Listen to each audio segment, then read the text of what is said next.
Okay. Hi, everyone. Today is Wednesday, January 15th, and this is the International Outreach Think Tank meeting. And we're going to go ahead and start with the Bivens Declaration. I'll go ahead and share that. And who said they were going to read it? This is Juan Wade here on Hall County, Georgia. I'll read it. Hey, Juan, thank you so much. You're welcome. Okay. Bivens decision. Give me 1 second. Let me adjust my screen. Okay. This meeting is private. Bearing false witness, misrepresentation, and posting inflammatory rhetoric in public forums is forbidden and shall be addressed in an appropriate manner. To eliminate all conflicts and false allegations, is there anyone in attendance at today's meeting that is a member or agent of any law enforcement agency or public agency of the federal, state, county, city, or township agencies present? Is there a response to the Bivens decision for a first time? Again, this meeting is private. Bearing false witness, misrepresentation, and posting inflammatory rhetoric in public forums is forbidden and shall be addressed in appropriate manner. To eliminate all conflicts and false allegations, is there anyone in attendance at today's meeting that is a member or agent of any law enforcement agency or public agency of the federal, state, county, city, or township agencies present? Is there a response to the Bivens decision for a second time? Again, this meeting is private. Bearing false witness, misrepresentation, and posting inflammatory rhetoric in public forums is forbidden and shall be addressed in an appropriate manner. To eliminate all false conflicts, is there anyone in attendance at today's meeting that is a member or agent of any law enforcement agency or public agency of the federal, state, county, city, or township agencies present? Is there a response to the Bivens decision for a third and final time? Furthermore, anyone who is here under false pretenses, anyone who is working for any foreign government, including the territorial United States or the municipal United States, anyone who is here being paid or coerced to be here must fully disclose their presence and purpose now or leave the meeting/call. If they subsequently show up as federal witnesses, they are discredited for failure to disclose. Awesome. Thank you, Juan. Do I have anybody on tonight's call who would like to open us up with a prayer or an affirmation?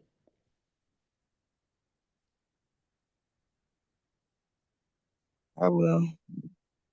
Okay, thank you, Laura.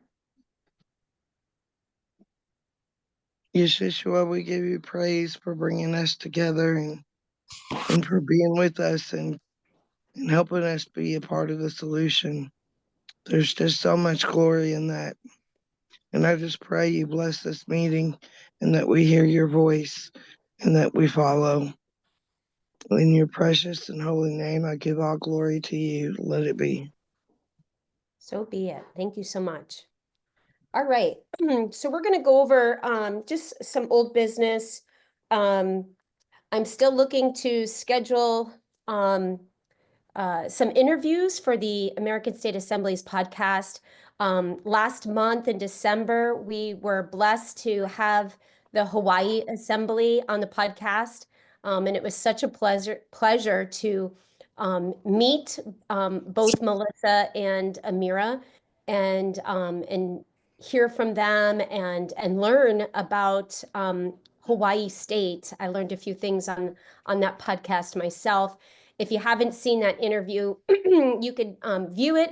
It actually was uploaded to the YouTube channel and the BitChute channel. I was having some difficulty when I started the YouTube channel. Some of the stuff was getting censored, so I didn't upload all of them, but I figured, let me give it a try and see if they let me upload this one, and they did. So there is quite a bit of interviews on the YouTube channel, but all of them are up on the BitChute. And so I know Melissa's on the call tonight, and I just wanted to say thank you to her and Amira.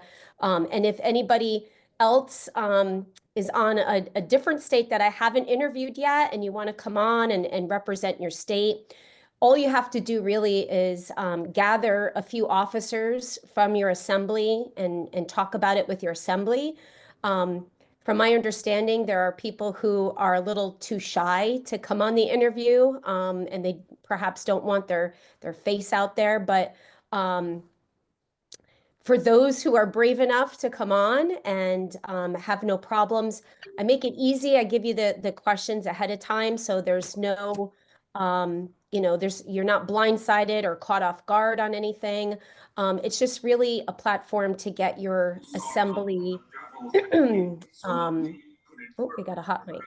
It's just your opportunity to get your state represented and to give some a platform on the internet for you and make it easily available to share out to people. A lot of people like to watch videos, so it's one way to have some free marketing for your assembly.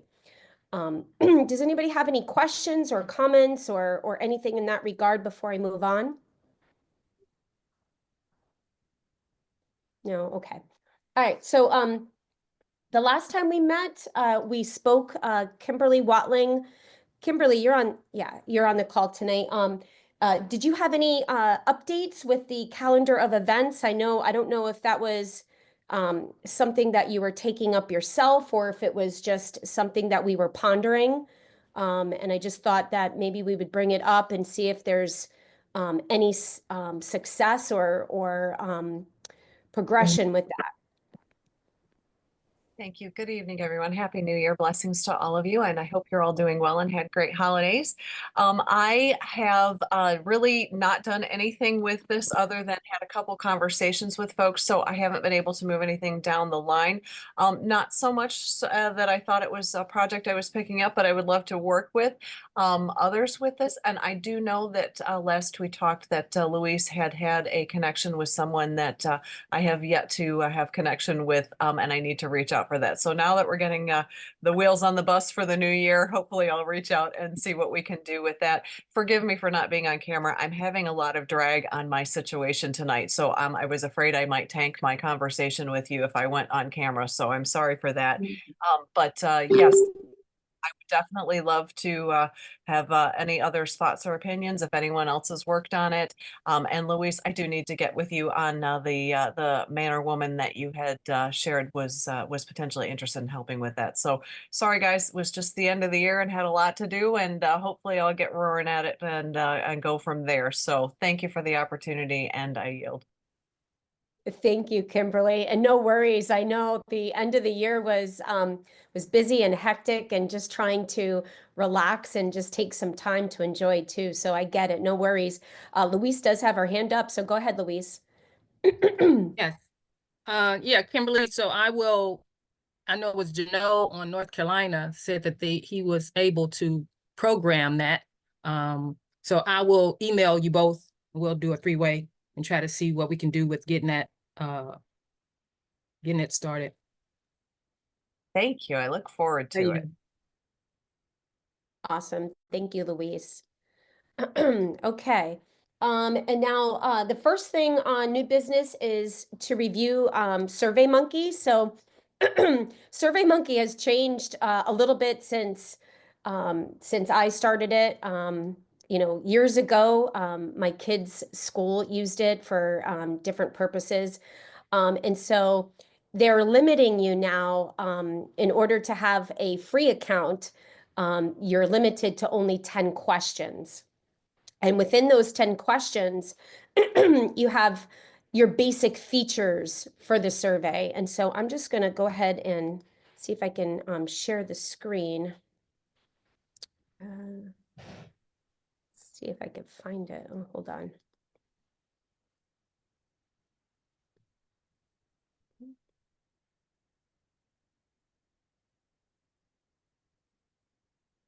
It's not coming up here. Screens.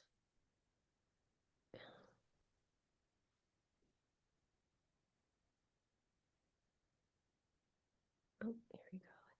There we go.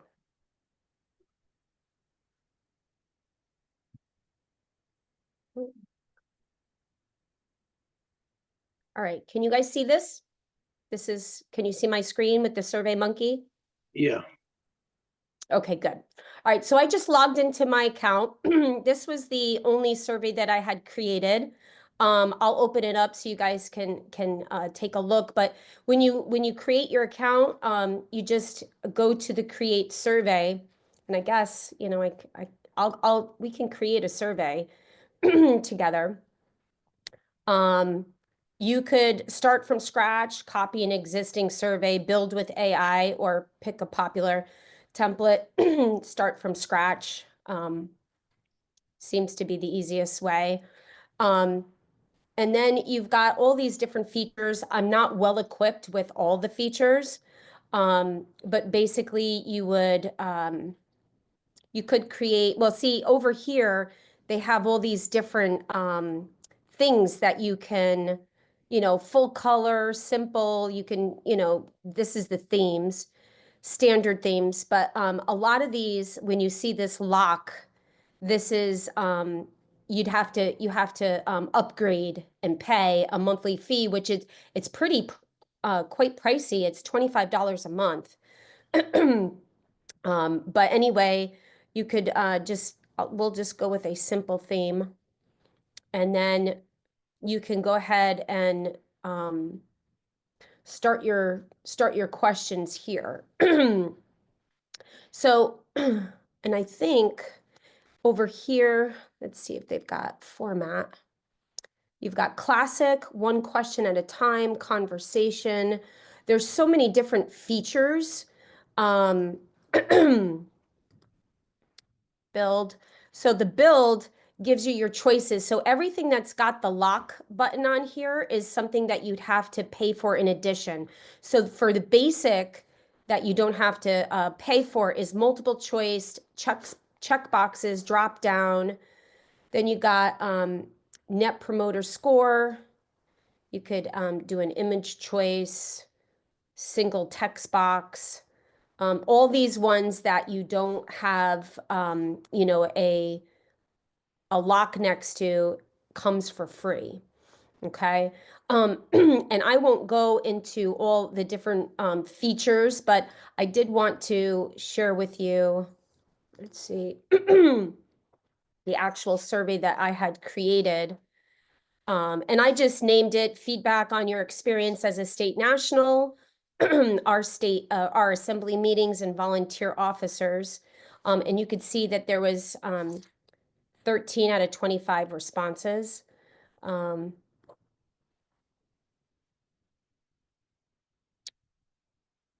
let's see, so it gives you the analytics here. Response volume, 72% completed. It took people 2 minutes to complete it. And then you could hit analyze results. Let's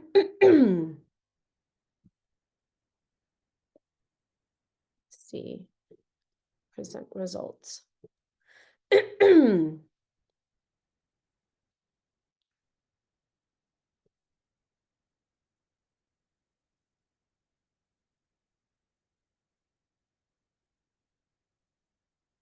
Okay, so these were the questions. Which business industry do you work in? I gave all these different choices. This can give me an idea of the experience within our assembly, so if you're looking at somebody that has finance experience, that might be somebody that could be a treasurer or serve on the treasury committee. Retail, if they're in sales, perhaps, that would be good for perhaps marketing or outreach or education. And then we have retiree. So this tells me that people who are retired, would be great at volunteering as well, because perhaps they might have more time. And then we've got 30% who are entrepreneurs. People typically who are entrepreneurs are self-starters. And so they're really used to self-governing. Jeffrey, you had your hand up. Did you have a question? Jeffrey No, I Jackson? was just renaming myself. Oh, okay. All right. And then these were the answer choices. So we had healthcare, education, finance, technology, manufacturing, retail, retiree, a student, entrepreneur, housewife. And then the next question was, how often do you attend assembly meetings? We have every meeting twice a month, once a month, every few months, every quarter, twice a year, none. And so as you could see, the majority, I guess 60, almost 65% is every meeting.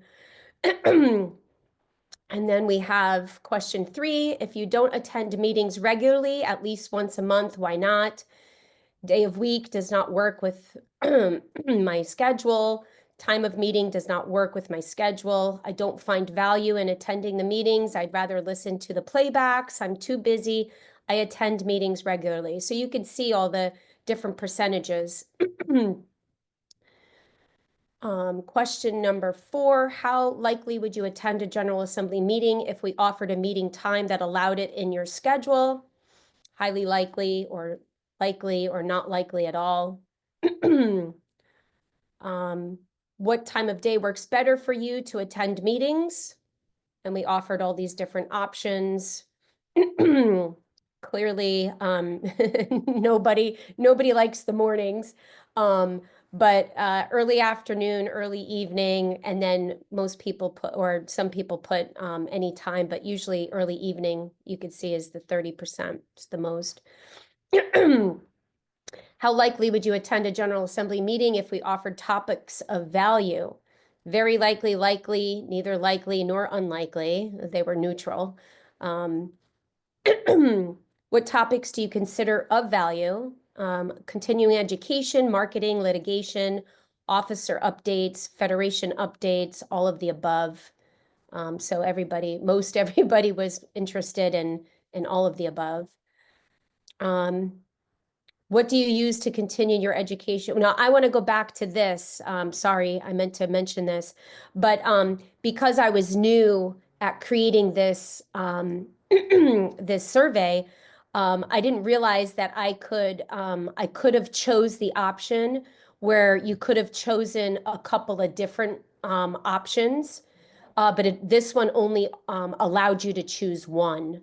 So So anyway, that was a learning curve. What do you use to continue your education as a state national?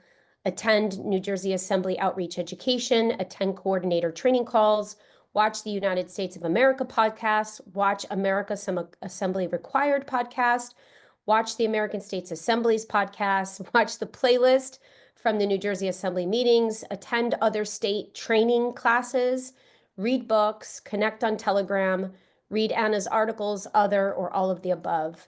Again, this was another one that I probably would have allowed more options to click. It would have helped me hone in on the things that they were watching, because we've got all of the above, but that doesn't help me to know how much of these people are watching. Question 9, we've got, what topics would you like to learn more about? We've got birth certificate fraud, IRS fraud, constitutions, common law, how to switch your business back to a land jurisdiction, natural health, the purpose of your paperwork, other, all of the above. Again, I probably would have opened it up to choose more than one question. How satisfied are you with our assembly meetings overall? We've got very satisfied and satisfied are kind of neck and neck here. And then we have neither satisfied nor dissatisfied. So I guess the fact that we have none that said dissatisfied or very dissatisfied is a good thing for us. And that was the end of the questions. I actually, when I created this, I think I had a total of 25 questions, but then when I realized I had to pay for the other questions, I had to delete them and just reduce this to 10 questions. But I think that this could be a really great tool for us to use in our assemblies moving forward. You could use this to get feedback, say if you're serving as a recording secretary, you could curtail the questions to get feedback either from the state nationals on, how, if they want to see you do something different, just to get feedback in general. And it's an anonymous survey, so it allows people to give honest and true feedback. And so I like this. We'll probably use this a little bit more often moving forward. But does anybody have any questions with this?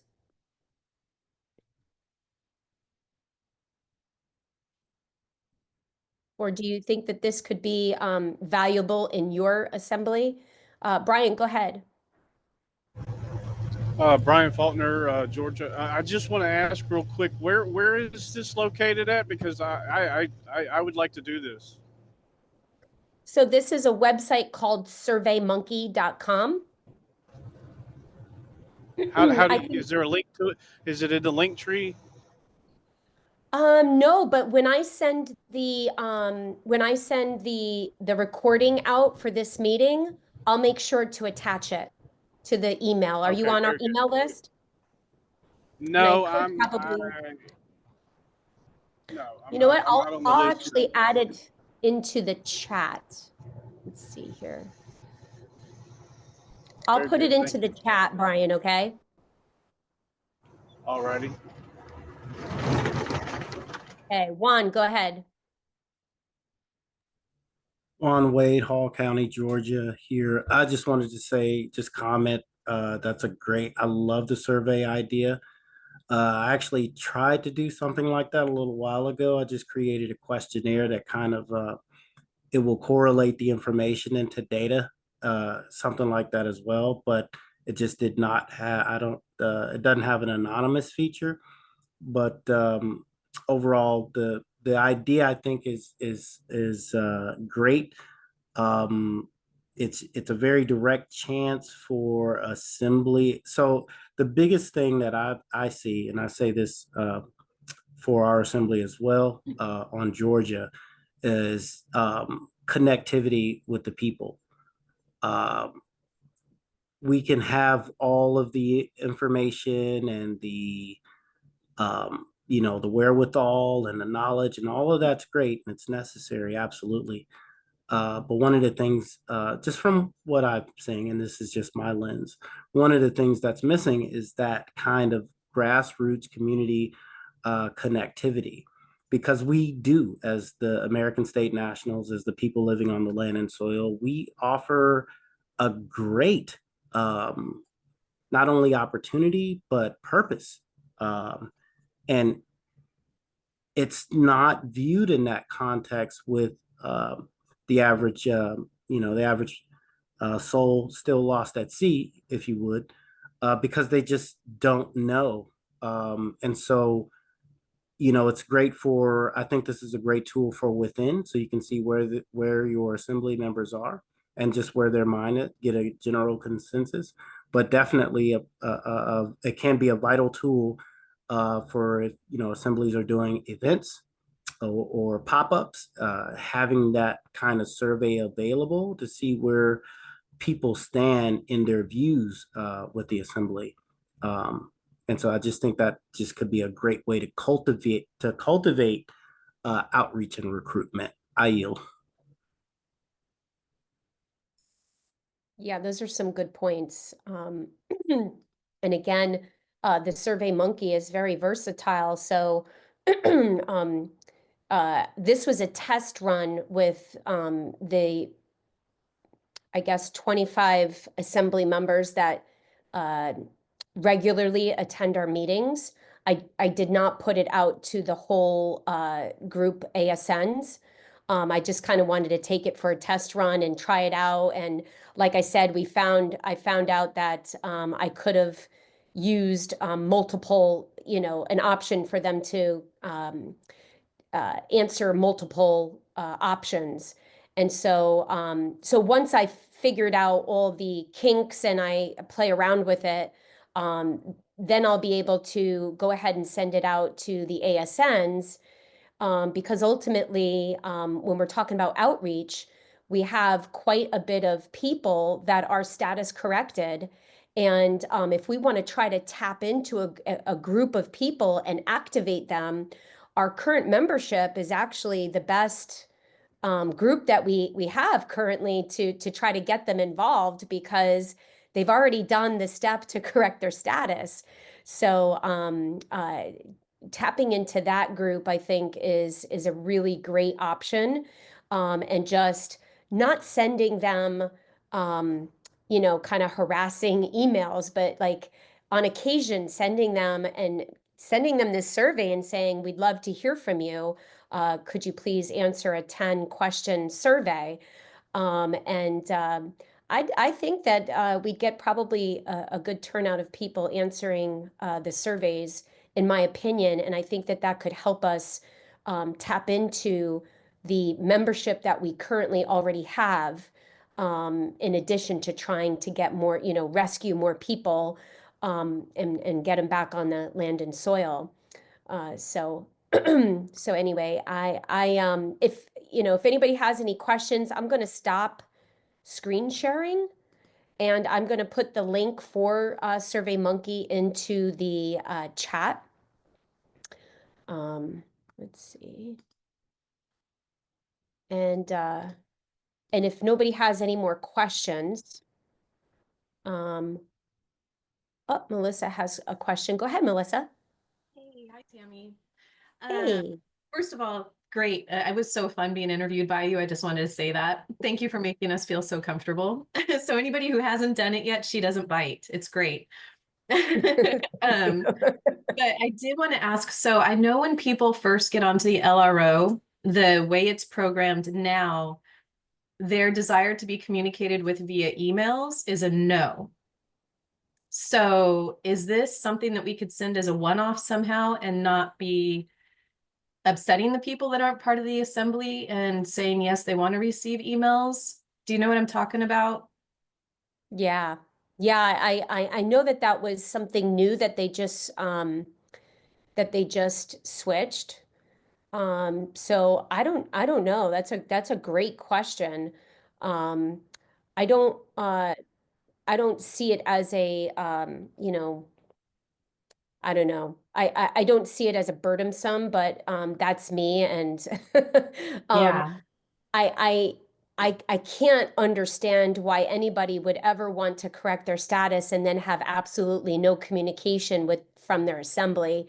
That seems very odd to me, especially when you're just getting back on the land. You would think that you'd want to get with your flock of people and and be in the know, because there's a lot of different things going on. But that's a great question. That's probably something we need to ponder on and think about. So what I did today, because Paul, the co-coordinator with me, I sent out one last blast email to everyone on our LRO, because we have, I believe, 18 people, but we only have, I think, 3 or 4 of us now that are relatively active. Because that momentum was kind of missed in the beginning when they joined, but I did send out an email inquiring, do you desire to receive future communications from the assembly? And please respond yes or no. And then, please go into the LRO and change it in your profile, or let me know and I can change it. And then that way it kind of lets them know, this might be the last thing you hear from me. It's not that we're not doing anything. It's just, I don't want to violate what's being asked until they actually switch that over to a yes default, if that's what they do intend to do. Right. And it's interesting because I'm wondering if it's communicated with them, what switch, if you're asking them, do you wish to receive any communication? I wonder if they fully are aware of, what that really means. Somehow it feels like people think that this assembly is like a business, that we're looking to solicit business from them. So I don't know. It's a very interesting question. I would assume that if you're going to correct your status, you'd want to be in communication, but Yeah, that's something we probably should check. And I like your approach, Melissa, that you kind of blasted it out once and asked them to, you know, if they don't want to receive communication, that they have to go in there and update it. So yeah, it's probably a good idea to consider that. Brian, did you want to ask a question? You have your hand up. Yes, I did. Brian Faulkner, Walton County, Georgia. I don't want to. Well, I say I do, but I don't want to get too far ahead. If Louise was going to speak on this, but I was going to ask about the peacekeeping task force strategy that I very much am interested in that and would like to be instrumental in that. I did, like I said, I didn't want to get too far ahead if she was going to speak on that tonight, but that was my question. And with that, I yield. Yes, in fact, she's going to be speaking next once we're off this topic. Kimberly, go ahead. Thank you very much. I appreciate it. I have several things that I wanted to offer here. With regard to the contacting ASNs, this is something that we're in dialogues with on Michigan, and it really has been a stumbling block because there are so many levels to this that I think that we are going to have to really be very calculated in how we think about this. What I've come down to at this point in my own thinking is it appears that we have two types of contact we need to have. We have to have our peaceful militia contact, which is really the element of safety and security. And we're going to have a contact for all of our men and women, in my opinion, on our states for the mere fact of checking on them for safety and security. This was just exampled in North Carolina. It was my focus. So if I'm missing Florida or any others, please forgive me. I was focused on North Carolina for the work I was tasked with. And so with that, one of the things that was birthed out of it was the need for the emergency contact pages on our assembly websites. So I think that when we get into contacts, we're going to have to be keeping things in a matter of militia and militia pillar work to keep track of things for that sort of purpose of genuinely making sure for, you know, life and safety of our men and women that, you know, they're accounted for in disaster and so forth. So I think that's one element of contact. The other element is, I'll call, and I don't want to shallow it in any way, but it can be shallow and it can be deep. But the nature of social contact, and I think that that's going to be something that's different. Press Alt A. Oh, I'm sorry. Sorry, there was a hot mic, I think. Anyway, so with that, I think that the nature of consent will become necessary, but I'm not exactly sure how that works. So like Tammy was indicating, I do think we're going to need to have some communications on this coming up, just because, again, we have the nature of having to protect our men and women and all of that contact information as well. So we have really quite a deep well with this one. So I would encourage that if anybody's working on it, I would love to keep in contact to sort of hear how people are managing it. And I thank you for that opportunity. One of the things that we're doing with the consent is that when we come into our GA, we are actually going ahead and securing that contact. And I cannot remember right now if we are in our paperwork process for ASNs coming across, if we're actually getting a contact card at that point or not, but it would seem logical to do that in my estimation. So those are just some of the things that are bouncing around in my noggin with regard to contacts. But I do think consent will need to be something that we're going to consider. And then the nature of what jurisdiction are we communicating in? We're supposed to be in writing, and so rather than an email air jurisdiction. So trying to figure out the nature of communications and how and when to do either or both or all. So anyway, that's what we're thinking of there. As far as the Survey Monkey, if I can jump back that just a second, I think that there might be an interesting opportunity to potentially contact SurveyMonkey with the opportunity that they could have 50 states that might have unique interest to being able to partner with them and have their own SurveyMonkey accounts. Maybe that could lower the price for a 50 pack to come in and get something lower for each assembly to be able to negotiate their own, per individual contracts, but be able to get it at a lower rate because we came in as a group in our own individualities. So just a thought on that. And on the PKTF stuff, I did want to just reach out to Brian. If you are new and so on to all of this, you can go to the PKTF news.org website, and you can enroll in the Peacekeeping Task Force liaison work, and that will be able to get you caught up quite quickly. There's also links there to the PKTF liaison training that you can go back and start to review what has been brought out and rolled out so far, so you can start putting your teeth into that if that's not something that you're aware of. So, or anyone is aware of, those replays are available as far as what the training has been and or the enrollment form that might be needed for that. And if I may, just unplugging PKTF real quickly, the assemblies may or may not know at this point, but there is a group called Regus, regus.com, regus.com. And we, as the PKTF liaisons and training, are being asked to look at this for being able to sort out finding a location, an office location that can be rented by all assemblies. And in that, you can go ahead and have an address and mail collection, have meetings there that you can book into and so on.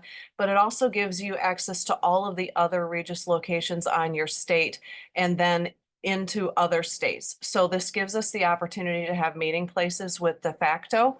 So I just wanted to let assemblies know to maybe go and get with your PKTF liaison and drop in on that Regus site to see if you all might be able to find places to have a center point, and that may be able to be GA meetings for folks. So picking up on Tammy's survey, being able to meet in person, maybe that would be one of the things that could be happening with that. So I think that was all I had to say. I'm sorry for so much of it, but I wanted to drop those things while I had a moment. Thank you. I yield.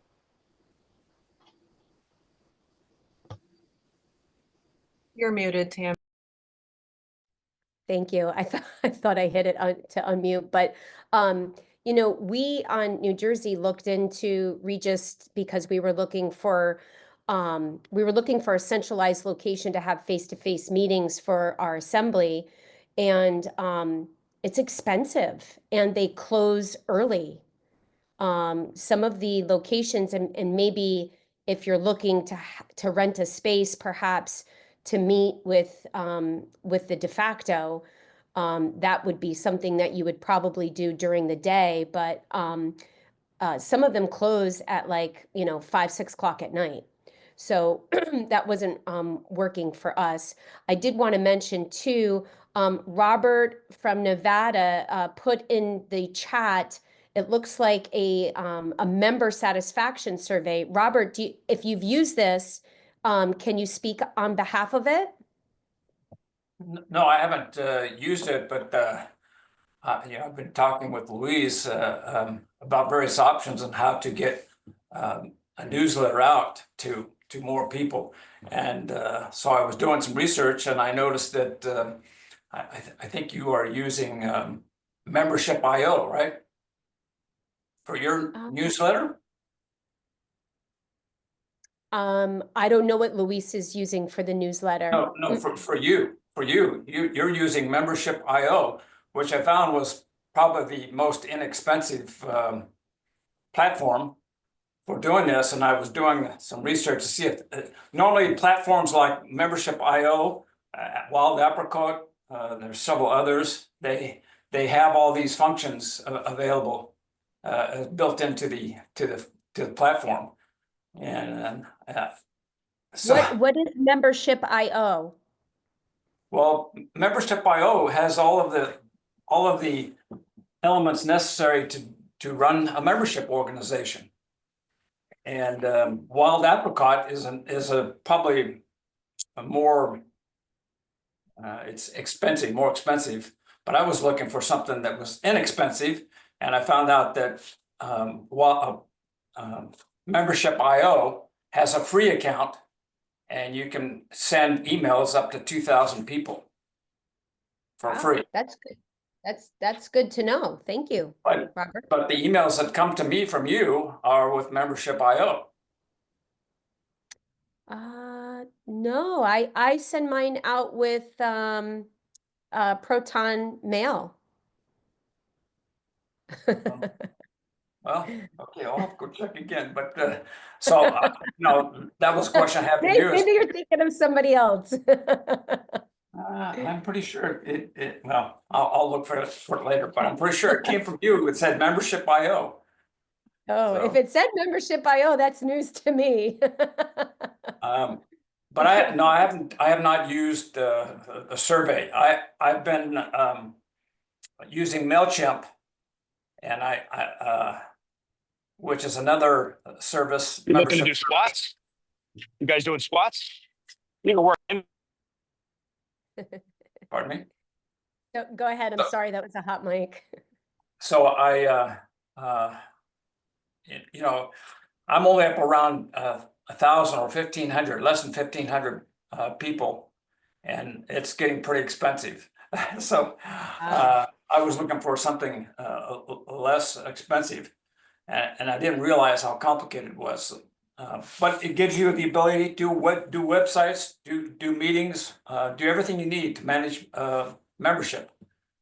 And I thought that the LROs would provide some assets, provide some space so that you could run a membership. It seems to me that especially the peacekeeping task force, we have to be able to communicate with everybody. So I haven't been able to read any of this stuff because my partner, or my wife's partner, is in the Eaton fire, and we pretty much lost everything. So all of my original paperwork is gone, and I got a picture of everything's gone. So we're starting over. Sorry to hear that. Um, All Is right, that- well, As of right now, pardon me, as of right now, you've lost this, Robert? Sorry, you're muted. Right now, my wife and we're living in Nevada, but our partner is in California, on the hills of Altadena, which is right in the area where that fire was. And all of my papers that I recorded and his papers and his whole office and everything were in his office, and that's completely gone. He put all of his stuff into the safe, but everything melted. His computers and everything melted. So Sorry. yeah. at least you have a good sense of humor about it. I guess you're gonna either laugh or cry, right? Yeah, well, it's an opportunity, I guess, when something like that happens, still alive, you can start all over. May it be so. But that's one of my emphasis, to get this information about the assemblies out to more people, because it seems to me we should have a lot more people joining the assemblies. So that's what my newsletter is called, the American Situation Update, and I'm just trying to figure out ways to get it to more people that are not part of the assembly, but really don't know anything about what's going on. So here's an idea for you, Robert. Here in the county that I live on in New Jersey, we live near the Pennsylvania state border, and there's a couple that lives right over the border and are patriots. They still they can't wrap their head around what we're doing here. But in any case, the point in me sharing the story is they started a patriot group or patriot newspaper. I guess you can maybe say it started off as it's a newsletter, but it's a newspaper, and they just make money by charging for advertisements in it. And they bring it to the local bagel shops, gas stations, or wherever, maybe grocery stores. But, those kind of places like delis, pizza joints, and and so that could be a way to get the word out, is open it up to maybe looking for advertisements, right? Because that will help pay for the cost of printing, because you have to print a lot of it, and get Yeah, it out that way. Yeah, that's a good idea. I know the only reason why I know this is because somebody from our assembly read one of the newspapers and said, "Hey, this is like it's a grassroots newspaper that's just starting, and they're patriots, and they're selling ads in their paper. We could put an ad for our assembly in their paper." So their headquarters is in Pennsylvania, but they now do the counties just over the border in New Jersey. So we were able to advertise, and it did bring people to some of our face-to-face presentations that we were doing. So, and if you've got a really well laid out, newsletter, or you could start it, because I think the owners of that paper, they actually do a major article that is on the front paper, and then it continues in another, and then they have other people that write articles, and then they have the ads. So, so that's an option. Do you have anybody that could contact them, or do you have a contact information for them? I do. And are you on the email chain? I'll check and make sure, and then I could send you their email Well, I did address. receive an email from you about the meeting tonight. Okay, so I have your email, and I'll send the contact to you. Okay, thank you. Are you? Yeah, you're welcome. All right, so without I don't think there's anything else to discuss with the Survey Monkey. The link is in the chat. I'm going to go ahead and open this up now to Louise to go over her project.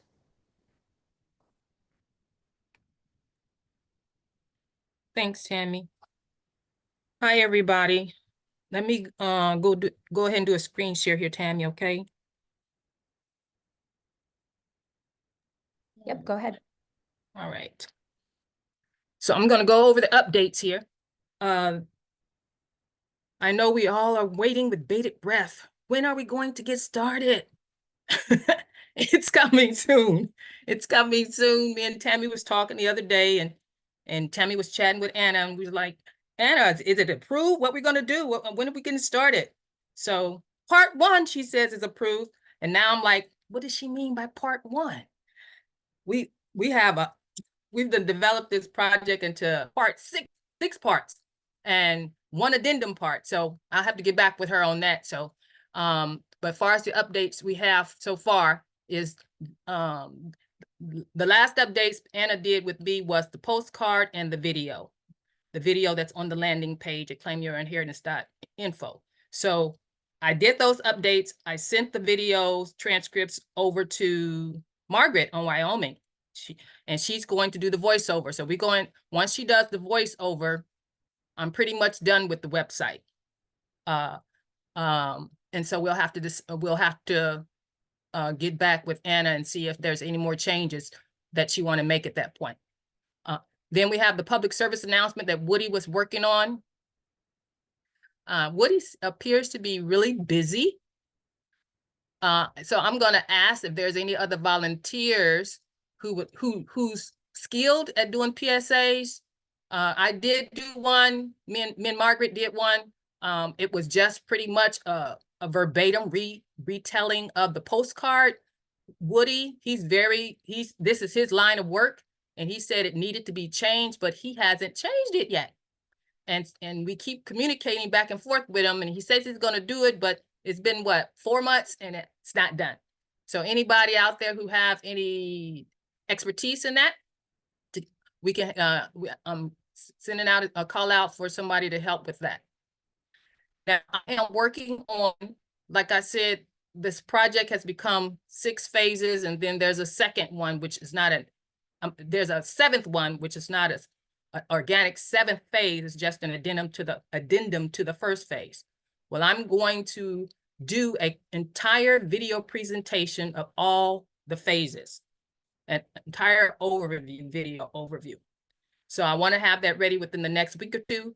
I'll send the presentation out to all the coordinators, and I will send it out to Anna so she can overview everything to see from start to finish where I'm going with this. And hopefully I can get more access to her so we can do more fine tuning and going over wordings and things like that and strategies to see if I'm on the right track with everything. Because I'm just going. I'm not really waiting. I'm just going with the inspiration. And she's still back at the internet, and she's still back at the postcard. So I think it's necessary for me to do this overview so I can give her the whole big picture of where I'm headed. And so she can give me some more input on it. So that's coming in the next week or 2. Now in the phase 1 and 2, there is also, we're also talking about on the PKTF strategy task force that it's necessary to have some training, and we're going to start producing some training for the assemblies and how to run their town meetings and the strategies that they can use. And then for the peacekeepers that's involved in phase 3, some training about how to address the de facto and with the information that we need to address them with.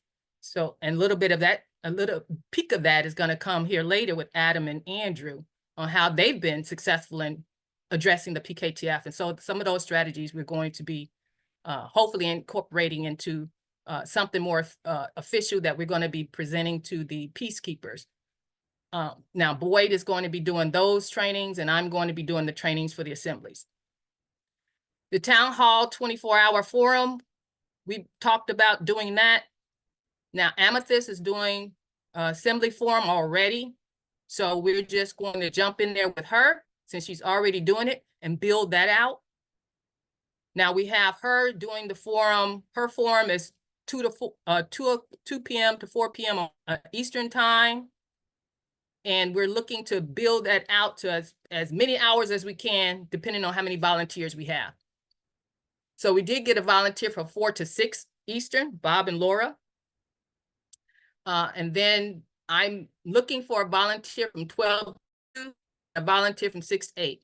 This forum is on the free conference call, and it's a call, it's not video call in this at this stage. We're trying to gauge the interest of the assemblies to see who have the time to invest in that. And then if we get enough interest, PKTF may consider doing some fundraising to invest in a video call if we move to that degree.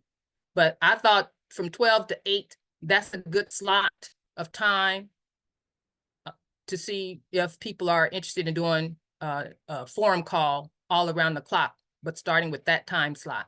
So if you are interested, go ahead and put your name in the chat and tell me that you're interested in what state you're on. And I will get out information to all of those who's signing up. So how it would work is basically you would get a free conference call account, and we would put out a calendar of the time slots and who's hosting them, and the call-in numbers will be on the calendar. Of course, the calendar will be on the PKTF, but we'll probably post it. We'll hand it out all to the coordinators as well. And the day, it seems like the 3rd Sunday of every month. Looked like that was the vote from the last meeting. That's what people indicated. So the 3rd Sundays of every month is the time or the day we're shooting for. And then the time slots we want to fill in is the 12 to 8 time slots to begin with, Eastern time. Now we have our website properties task team is getting starting to brainstorm on how we're going to address or approach our website properties tasks. The first one is going to be the American government website idea that I'm thinking about, and the online town hall FAQ forum. Now, the online town hall FAQ forum is in conjunction with the town hall 24-hour forum. So the town hall 24 hours via the phone or via video, and the sister part of that is being able to go online, type in a question, and get an answer. And that we're working, Dave is working on that. And we also got contact from Gwen on Canada with a developer who is developing an AI bot to do the same thing Dave is doing on California. So we are working on trying to put those pieces together to see how we can put that technology on the website so people can come there and start asking the questions. And that particular town hall forum FAQ database might be on this website, which is the official American government website, along with the government library that's going to be on that site, which I talked about in the last meeting of how the American government website was going to be laid out. So we need some more software engineers, some more website developers who wants to join the team. We want to, as we are doing our Resurgence project, getting states and counties standing and seated, we want to also offer them assistance with building their LROs if they need some assistance with that. Anybody who wanted to get in contact with the guy who built the AI bot that Gwen talked about, that's his email address. I think actually that email address changed. I'll have to put the new one in the chat after I get done. But people were interested in getting access to that AI bot. So I'll put his email in the chat in a little bit. The international newsletter is in the editing phase right now. The assemblies, American State Nationals, who wanted to contribute. I've got everybody's contributions, everybody's articles. I've laid it out. I'm just in the editing phase of it. So I'm projected to have that ready to distribute February 1st. And that may be just about the time we're going to be doing our international public notices, phase 1. We will see. It's getting really close. But we're going to distribute the international newsletter anyway. We're not going to wait till phase 1 roll out. I'm going to actually schedule to try to get it completed, edited, and everything ready for February 1st. And how that's going to be distributed, of course, I'll send it out to all the coordinators. You all can send it out to your ASNs according to whatever your process is. It will be posted on the PKTF website for you all to download. And of course, anybody can email me and I'll send it right on over to you. So that's scheduled for February 1st. And I also got the idea here just a couple days ago that I might use the international newsletter on the link of the Claim Your Inheritance webpage, because this newsletter is the springboard to our blog news site that we're talking about building, the 1776union.com blog news site and the 1776union.tv video news site. This international newsletter is a preview of what the news will be posted on our news site. So I already got a space on the website now that says, this is news, the truth library is there. I think I'm going to change it to actually have this there. That's just the thought right now. But this is the preparation for us to get ready to start building our news platforms. Before the news platforms come, though, we're going to work on the American government website. So we need a volunteer. If you want to continue to see newsletters, they're quarterly now. And let me clarify this. Nikki on Nevada, this is her brainchild. She designed the newsletter and had the idea of featuring the Resurgence project and what's what's about to happen, you know, with the project and everything. So she laid all that out, and she was going to be producing this newsletter regularly, but she got sick, and then she learned that it cost too much for her budget to publish it. So I offered my assistance to help publish it. I am not going to be the one publishing the international newsletter ongoing. This was just me helping out to get her vision off the ground, in which we got it done. But she's still sick, so she's not sure if she's going to continue to be able to publish this. Actually, she's saying, I don't think I'm going to be. So if assemblies want to continue to see a quarterly newsletter, we would have to have someone step up to be the editor, someone step up to be the publisher. Now, the current one is published in Microsoft Publisher, but you can use any publisher software to do it. If you want to use Publisher, I'll train you on it if you're interested in doing it. But this is called a special edition, and it's really featuring the Resurgence project, and other different features are in there too. But if we want to continue to have one, which I would love to continue to have one, we would need someone to step up to volunteer for it. The task team assignments, I just listed them here about how to get ready for the next phase after I do this big Resurgence project overview. It's pretty much phase one and phase 2 is pretty much developed. Phase 3, we're going to be working on phase 3 and phases 4 and 5. 4 and 5 is pretty much website developing and volunteers to report the news of what all the things that we're going to be doing on the ground. That's what we're moving into, and we need help for. And that's what's listed here as far as task teams and what's needed.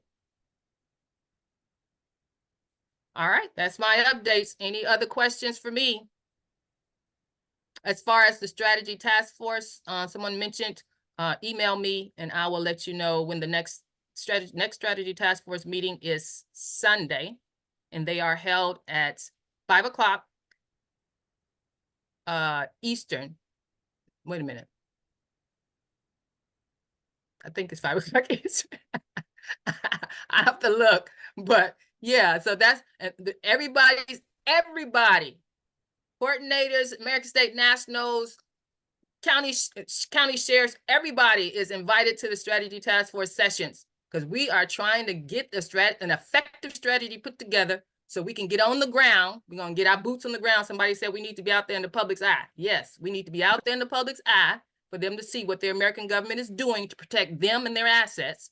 So that's what the strategy task force is doing.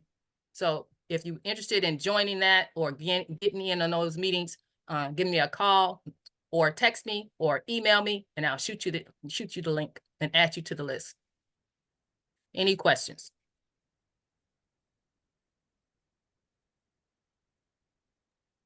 May I? Yep. So on your, when you're talking about the newsletter and somebody publishing it, what exactly are they publishing? Is this going out in an email? Is this going out like exactly how is it What's being publishing? distributed? So publishing and distributing is different. So publishing means to lay it out and type it and format it and all that in a software. Okay, That's what it's part publishing of the is. editing. Gotcha. Yeah, yeah. Editing, an editor goes out and get all the articles and try to decide, well, what section is this going to be about, and all this, and who can I get to provide an article for that? That's what the editor does. So an editor and a publisher can be the same one, which is what I did for this one. But Well, yeah. thank you for making that distinction. I think that will help with people who are considering, helping and volunteering for this. And I yield. Thank you. Brian? Yes, Louise. God, you got me so excited, man. I can't wait for this. My calling is litigation. I've been studying for quite a few years, and I've just gotten status corrected on the 18th of last month. And well, in less than 3 months or 2 months being even aware of the assembly existing. So I do have a reason why I'm moving so fast, and it's um, uh, here's my issue. Okay, litigation. Like I said, I'm we're talking about opening a litigation club, not a committee, on the Georgia Assembly. But my issue is I've already got so many people that are wanting my help that I mean a list of people that are wanting help that it's already grown beyond my ability to do it alone. And so my issue is I'm a truck driver and been studying litigation for years. And I mean, of course, the constitutional law way, but my issue is office space. And when you were talking about us being able to utilize the government buildings, that really got my attention. So I mean, like I said, I've got so many people that are wanting my assistance in not only correcting their status, but uh, who have cases that need attention now. That I'm building a team, and I'm gotten to the point to where I'm going to have to quit my job and open an office because I've got that many people. But my issue, like I said, is office space, and I need to somehow obtain office space, and Okay. that's my issue. So with that, I yield. Okay, just email me if Brian. We'll have to talk further about getting you some assistance with that. Thank you, Louise. Where do I find your email at? In the document in the chat is my meeting notes. It has my email in there. Yeah, I downloaded that. Okay, thank you. Yeah. Thank you. Kimberly? Hi, thank you, Louise. As always, just amazing what you do. Thank you, thank you.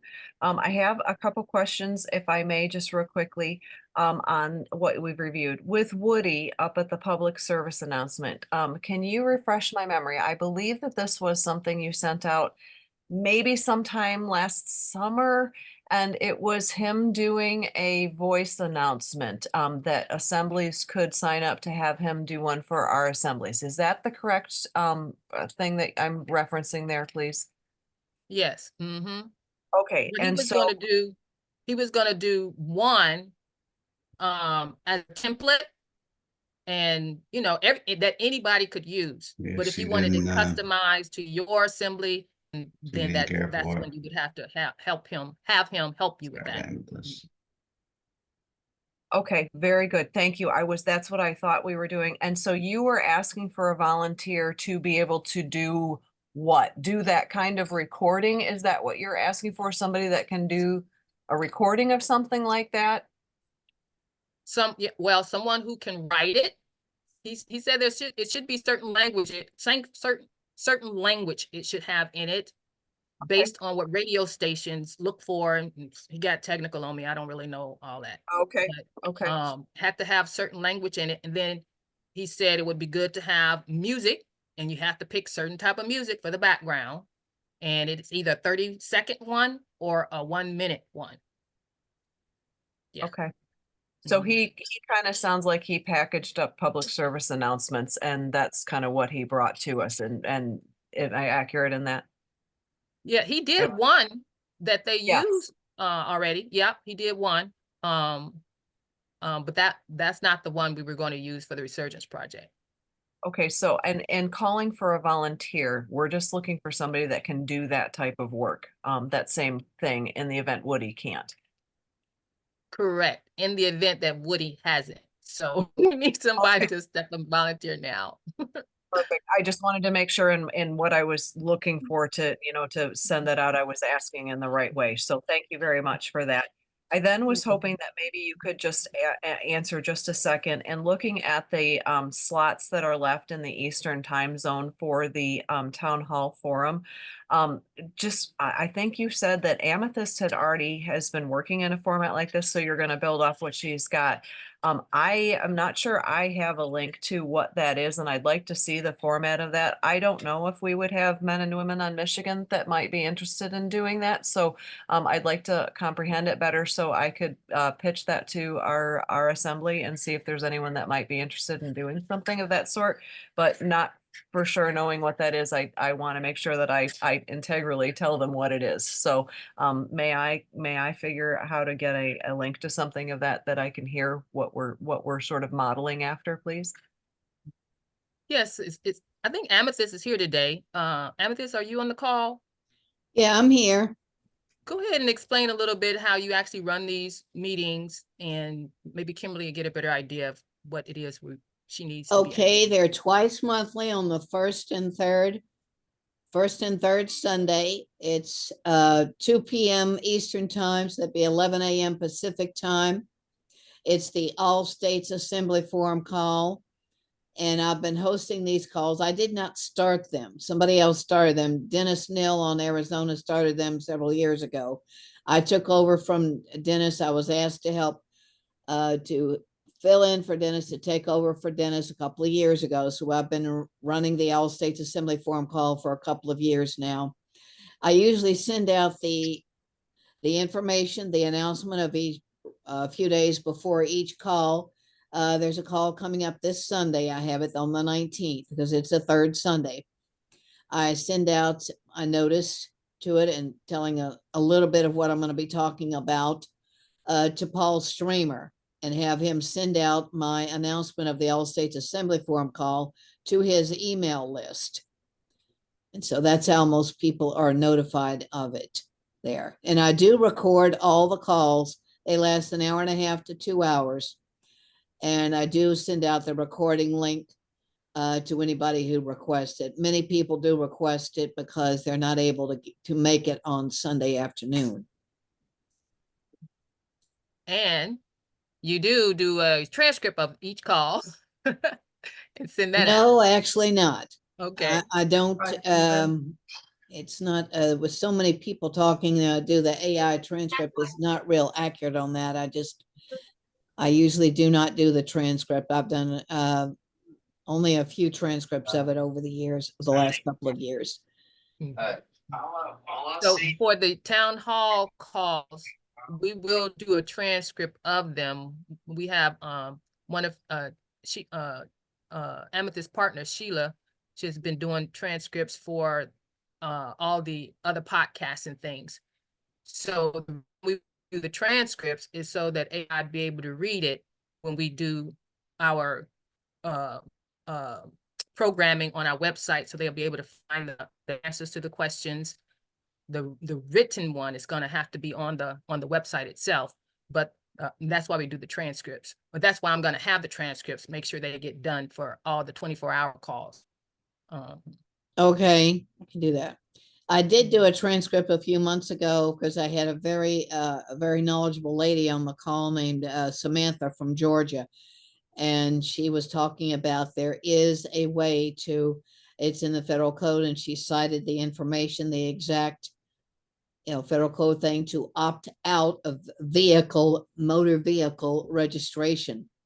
And she gave that information on that call. It was back in September, I believe, last year. So I did do a transcript of that.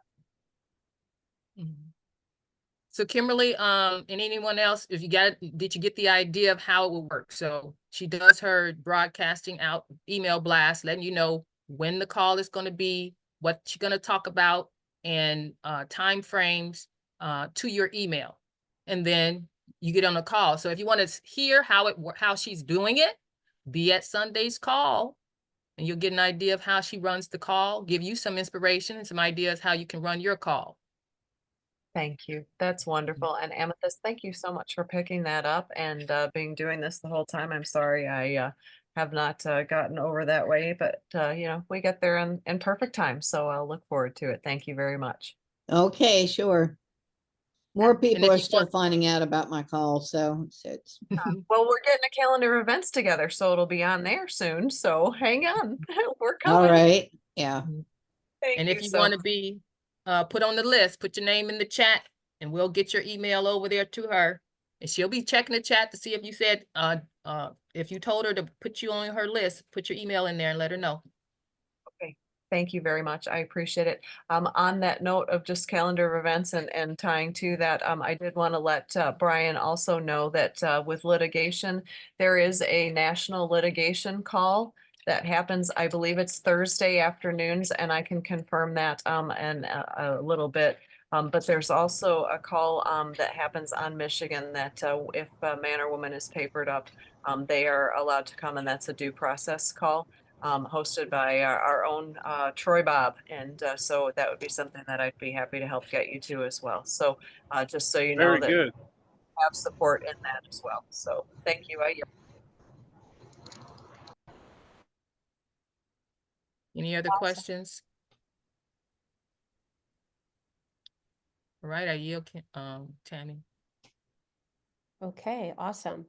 All right, so we're going to go ahead and move forward with with our next speakers. I just want to say thank you, Louise. That was a great update, and we're getting excited as we're coming close to some rollouts of the first phase and possibly a rollout of that beautiful newsletter. So it's exciting stuff that hopefully we get to see all the hard work come to fruition soon.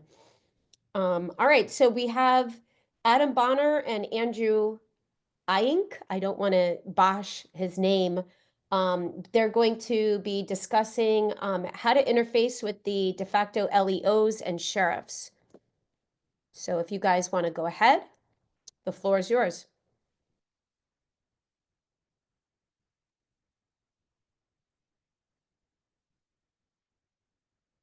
Are they on the call, Louise?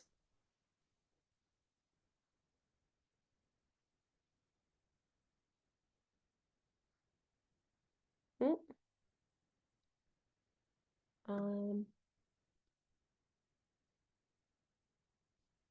I don't see their names on the list here.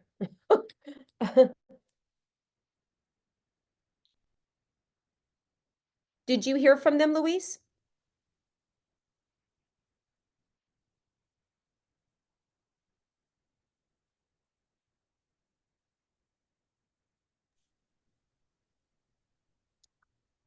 All right, Louise, do you have their contact information that you can reach out to them?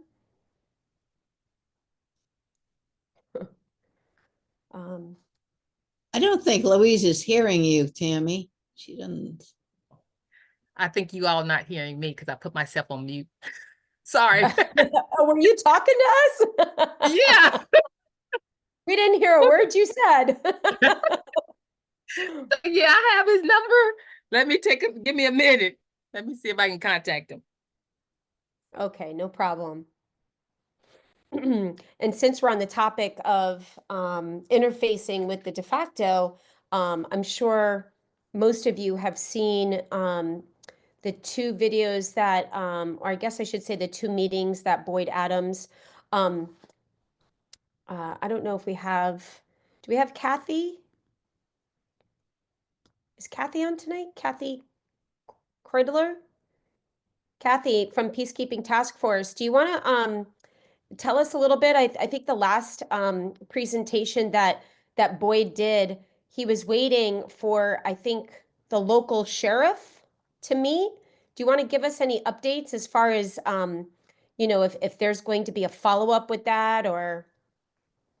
Yeah, he is going to have a follow-up. The two videos, if people want to take a look at them, are on the YouTube channel for the PKTF, and I can put the link in the chat for people that aren't aware of it. He is going to do another one. The sheriff both times had issues and didn't show up, so I think he wants to set a time where you know, it's more structured and he's sure that they're going to show up. But even if they don't, we just had a kind of a talk around the fireplace, you know, and people ask questions, he answered them. But we're also, I think Louise touched on this a little bit, going to do some role playing. And so we're going to set something up like that so people can see how that dialogue would happen. So when that does, when it's scheduled, I usually put it in the Telegram groups, and then I have a distribution list I'll send out to Tammy. I'll make sure you get it so you can, you know, send it to Oh, whoever I'll you want definitely as put it in well. the outreach. Yeah. Yeah. Okay. Perfect. Yeah. Awesome. And I think that would really be beneficial because Boyd has served, I don't know, I think he said 27 years, right? He was, Yeah, long time. yeah, it's a long time. And I think he said that he actually, did he pull over or arrest a sovereign before? So it's kind of funny to He hear has some good stories. So, but the good news is that he really can play the devil's advocate there and really play out the role of the LEO because he was one. So Right. it'll be a great role play to watch and to help all of us get a little bit more confident, especially now when since we're on this topic.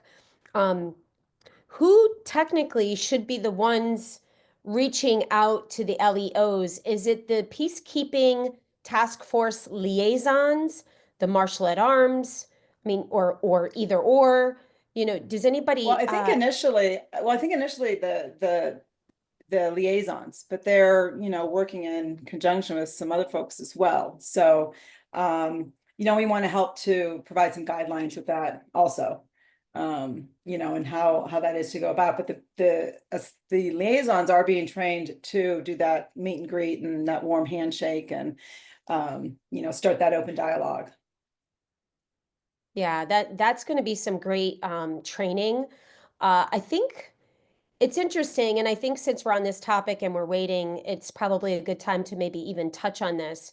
But there seems to be kind of two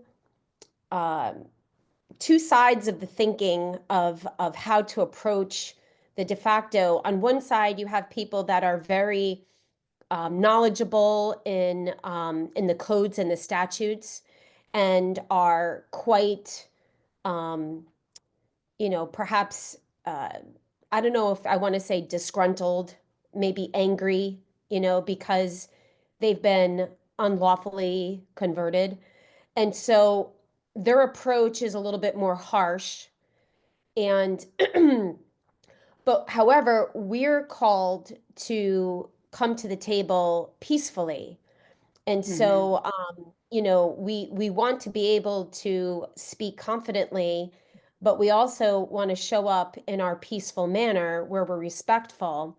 And we also have to keep in mind that some of these, I would probably say the majority of the LEOs, and Boyd confirms this, is that they're unaware of what has happened. They're only trained to know what they know and to follow the codes and statutes and training that they received with their job. Some of them do know and they're in the know, but I would say a majority of them do not know. And so we have to keep that in mind when we are interacting with them, and just coming across in a peaceful but firm manner. And that really takes a special kind of mentality, and I think in a personality trait, so to speak. That's just the way I see it. We have some people that I'm aware of on our state that have been picketing in front of the police department, protesting and all this other stuff. And I feel that if we come at it from that kind of approach, we're going to come across as, crazy people. And so we've got to keep these tools and techniques that the people who are experienced in this way can really help us in that manner. And I think that it's going to be a great lesson for us all to learn. And so I look forward to that. Brian, you have your hand up. Go ahead. Yes, you can wait until you're done. I just want to add value to this because I have laid I can't wait to do this. I'm so perfect for this because I've laid the groundwork, months and months of groundwork with uh, officers in my county and in the neighboring county. I mean, you know, they shared, I've got the training manuals, and plus they shared with me that they are trained. Uh, whenever someone mentions the word state, national, sovereign, or anything having to do with the sovereign movement, they are trained, and I had one tell me, I had 5 of them tell me this, that if when someone brings up the word sovereign in any way, their training is okay. These people are white supremacists who target police officers, and so this is what their training is. So I told every single one of them, I said, and you know, I don't mind sharing this. This is because I was in jail for 500 days for something that I didn't do. But I told them, I said, I'm going to come back with definitive information to show you, and I did say in a peaceful way, that what you're being taught is not right, is incorrect about who sovereign is, and you know, um, and every one of them were like, okay, we can't wait because what we're being taught is that you know your whole movement is about targeting police officers. And I said, well, that's true in a sense. It's not to target police officers and to kill them. It's to target police officers and show you the peaceful, correct information. You know, that's what I told them. So I just wanted to add value to it because, you know, I don't know if you guys are aware of what they're actually being trained having pertaining to us state nationals, but that is exactly what they're being trained at. When we approach them about any of this, their defenses immediately go up. Like, okay, this person is going to try and kill me because they're white supremacists, and you know that's their thinking. So anyway, with that, I yield. It's a good point you make, and I want to add here. So when Kathy is saying she has an assembly meeting she needs to run. Oh, and I thought maybe she had an update with presenters. When in our assembly, and I'm sure all of you saw this this article by Police, I think it was Police One, and it was talking about sovereign citizens and all this stuff, right? So, and I'm sure a lot of you do this as well. So I look up who is Police One. Well, it's a company that produces and provides training manuals for police officers. So then I looked up who owns Police One. When I kept digging for the information, I eventually found out that it was basically hedge funds. It was a hedge fund company. I could pull up all the information and I could share it in the outreach Telegram page, but they're hedge fund companies that own Police One. So when you start going back and and doing the research and finding out who owns these companies and who serves on the boards, it all goes back to the same folks. You know, it's the 1% elites that own these corporations. And why would a hedge fund company have any business in owning a publishing company that provides training manuals for police officers? So, you know, the whole thing is just one big scam and fraud and a joke. You know, I mean, it's just it's sickening when you think about it, and I don't even think any of these police officers have any idea that their training is coming from a bunch of hedge fund companies. So yeah, somebody put, yep, P1 is a psyop for the police to keep the divide and conquer going. Yep, I believe it. So Tammy, Yes. just for me to chime in here, I'm Mm-hmm. not able to get him on the phone. I did message him, no answer. So at this point, I'm not thinking he's coming, but I'll read to you the email, our last email that we got, you and I, Tammy, of where where we're going with this. Because this is what Adam says. He says, in his interactions with the policeman, this is what he says. We have done a combination of mail and worked our way up to calling and scheduling an appointment to speak to the commercial sheriffs. Of course, once we knew that they got the letters. So far, it's been neutral and pleasant. We do have some things jotted down. We're currently perfecting them by trial and error. I'll let Andrew know the current development and items to focus on. So and I did talk to Adam a few hours on the phone. So it sounds like, I'm sorry that he's not here today. Him and Andrew's not here today. I'll have to touch bases with them and see what's happening. But the directorate, the PKTF directorate did talk about this too in our last meeting last Saturday. Because Boyd was concerned about, what would be the best strategy to approach the county sheriffs and the de facto. And he had talked to Adam as well. And he thought Adam had a great approach. And Adam's approach, from what I'm understanding from my conversation with him, is one key thing he said that they did was they showed the police, the policemen, the publishing in the newspaper that they were elected sheriff or elected militia commander. And that seemed to have impressed them to want to know, really, are you legit? It's in the newspaper, so it's not a lie. So some of those types of strategies they've been using, I'm pretty sure we'll probably incorporate that too in some of the training that Boyd is going to be doing to the peacekeeping officers. But can't speak to anymore. That's all I have on that.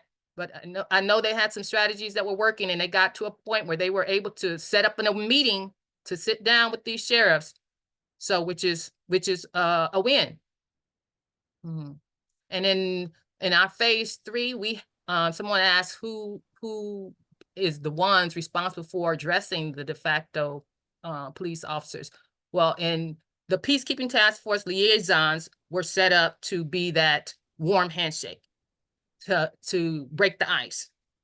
So in the phase 3 strategy, I did set them first as first contact in the strategy, but I did set them with a partner because you don't go by yourself. So I got the liaisons and the militia commander going together, who are both kind of neutral. So they would be the faces. But we're going to get to the point where we're going to have to address the crime. So we're going to have to address the crime. That's the whole point, right? We got to rein in the crime. But our more subtle and gentle warm handshake peacekeepers are the first line to in our phase 3 process. But then the continental marshals and the county sheriffs is going to come in behind them. Depends on what they do at the first step. Yeah, so that's what I have to say about our phase 3 strategy at this point. Kimberly? Hi, thank you. I'm trying to find a video here, just a second for you all, and I'm just stumbling. So I will pull it up if I can't get it up here in the moment and try and get it in the chat. If not, Tammy, I'll get it to you, that if you'd like to send it later, you can. I am in the training now with the peacekeeping task force for the liaison role on Michigan, or one of the liaison roles on Michigan. And I am actually already actively meeting with call it de facto counterparts and interacting with them. And so I would offer that if any of you are actually friends with or know any of the folks that are in these roles, start cultivating some relationships, because that's actually how I really sort of got to some of the places that I've gotten to now, is just having started friendships and cultivating friendships. So I would make that offer. But the other thing that is going on right now is Sheriff Mack is working with Todd Callendar on some stuff, and they just did a video on, I think it was the 6th of January, and that's the one I'm trying to find. But I would encourage you all to have a look at that, because they're talking about the interaction and the need to educate sheriffs and how that's going to look. And they're making some significant hands across the table on that reach to be able to have men and women reaching out to their sheriffs and their prosecutors and so forth. So this is something that I actually did have and put my way that I have actually approached them in the chat, and I'm in their Rumble chat or whatever. I'll have to find it, forgive me, but it's in their comments. And sort of explained how I'm doing. I have problems and controversies with these folks, and I'm trying to basically do this as peacefully as possible, but that's basically why I'm also having to do it. So my need is that I'm engaged in controversy, so I'm kind of approaching it in that I have relationships built that way. But with that, I wanted to then also ask very quickly, just as far as folks here with your assemblies, did you all send all of your sheriff's notices on your states? Have you guys actually noticed all of your sheriffs from Anna's October messages declaring land law and so forth? Kimberly, we're getting ours out this week. Thank you. May I ask, and this is just for my own reference on how big a thing, how many counties do you have on your state? 21. Okay, 21. Very good. Thank you for letting us know that. I appreciate it. And I did want to say I was able to pull up the pictures I took, the screenshots. So going back to Police One, the websites connected with Police One are lexapol.com. Now I believe Lexapol is a British police force, from my understanding, but the owner of these different .coms, EMS1.com, is the Riverside Company. And if you look up the Riverside Company and what it is, they're basically a hedge fund company. So very interesting. And I digress, but Laura, you have your hand up. Go ahead.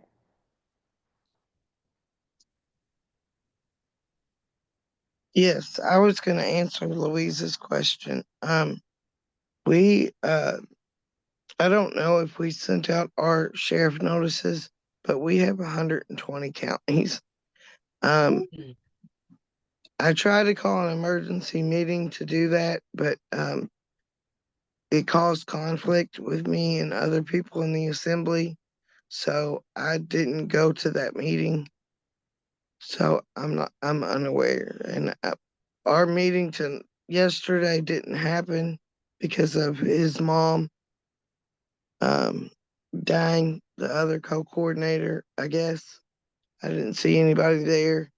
I got in. Well, no, I didn't get the link. I couldn't get the link to it. So, but our next one is in 2 weeks, and I will ask then. Thanks, Laura. Brian, you have your hand up. Go ahead. So you were asking about did the assemblies send out notice? Is that what you're asking about?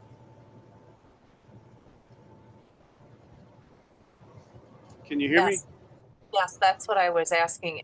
When Anna, forgive me, it took me a minute to get my mic to open. That's what I was asking.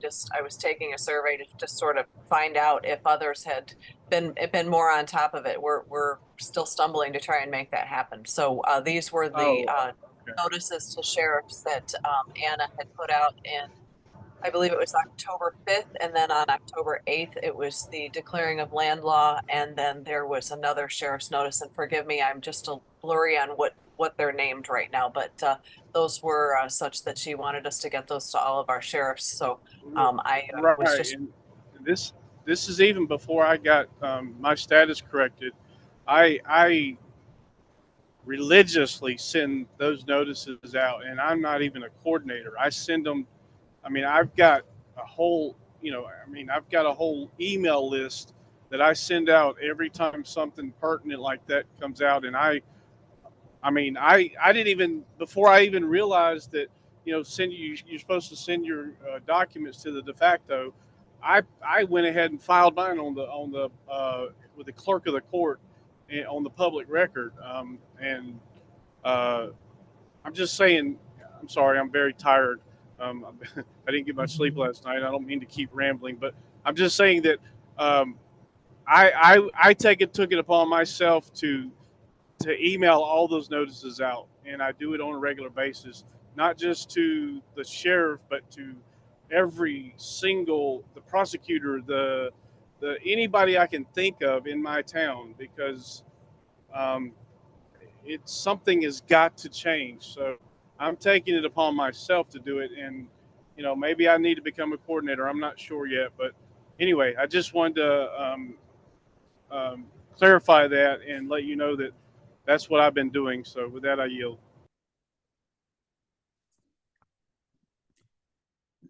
May I?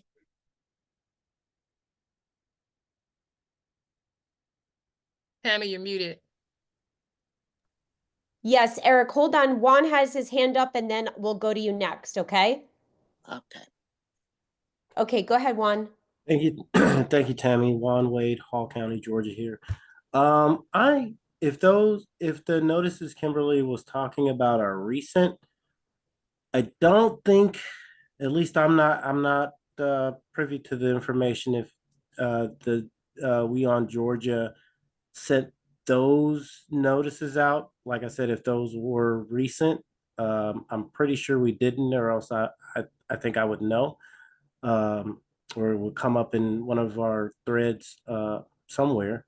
But I do know that Georgia, we noticed Secretary of State on down at the very beginning. I think this was right a little bit before I actually came into the assembly.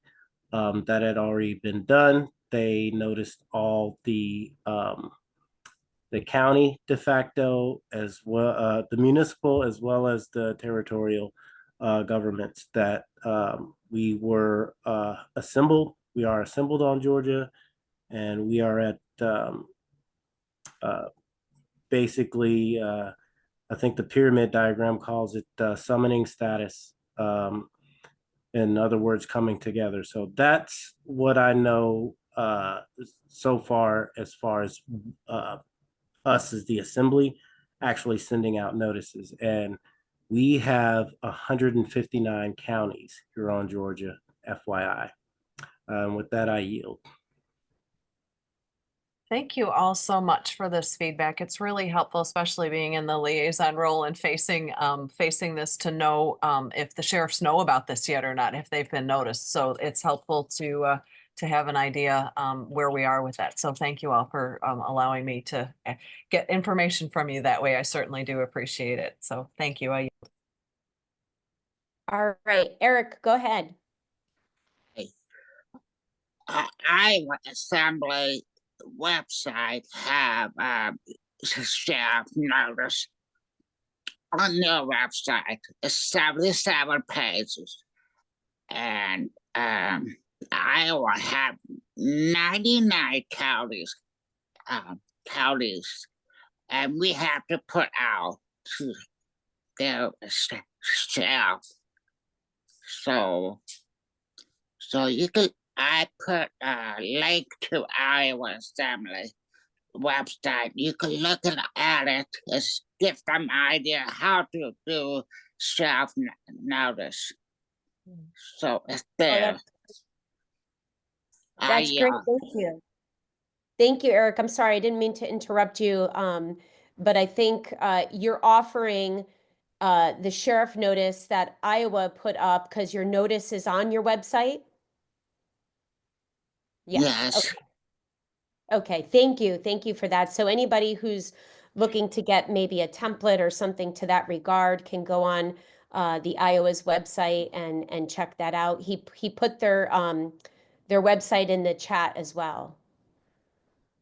All right. Anybody have anything else they'd like to say or ask or share? If not, we're going to go ahead and close out the meeting.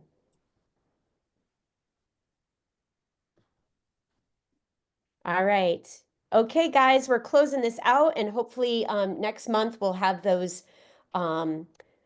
presentations by Andrew and Adam.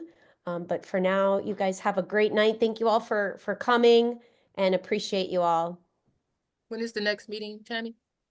Oh, yes, that's right. Thank you for reminding. It's on the agenda. Did I put it on the agenda? Oh, I'm sorry. It's Wednesday, February. Oof. I think it's the 12th. Let's see. Yeah, Wednesday, February 12th at 7:30. All right. Okay? All right. Thanks, guys. you, Have a good Tammy. night. Good night, everybody. Be well. Thank you. Good night. See you next month. Thank you. Good night.